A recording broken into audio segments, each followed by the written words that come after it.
कुठलंही काम मन लावून केलं ना तर अगदी सोपं होऊन जातं. ते काय ते तुम्हाला पुढे सांगते. ते ज्या अगोदर आज रविवार होता तर माझा उपवास असतो. या दोघांच्यासाठी ना सिंपलच असं ब्रेड पकोडा बनवून दिलेला दोघांना. त्यांचा नाश्ता वगैरे झाल्यानंतर ना त्याच कढईमध्ये तेल गरम होतं, त्याच्यामध्येच मग भरलेला दोडका बनवलेला होता. सगळा स्वयंपाक वगैरे करून घेतला. खिसलेलं खोबरं होतं, त्याची मला चटणी बनवायची होती.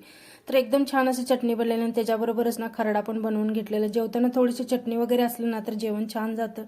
जेवण वगैरे करून घेतलं आणि त्याच्यानंतर त्यांनी चित्र ड्रॉइंग काढायचं काम चालू होतं. शिवाजी महाराजांचं चित्र एकदम छान असं फिनिशिंग आहे आणि ते मन लावून ड्रॉइंग काढतो ना त्याच्यामुळे व्यवस्थित येते. पण ती ड्रॉइंग ना त्यानं आयडेंटिटी कार्डवरती चिटकावलेली होती. त्याच्यानंतर ब्लाऊज कटिंग करून घेतला आणि त्याच्या मित्राचा वाढदिवस होता म्हणून आम्ही गिफ्ट सेंटरमध्ये आलेलो. गिफ्ट वगैरे घेतला आणि त्याच्यानंतर घरी आल्यानंतर ना संध्याकाळच्या वेळेला दिवाबत्ती केलेली होती आणि त्याच्यामध्ये इतकं छान असं चंद्र बनलेलं होतं ना, त्याला बघून इतकं खुशी झालेली.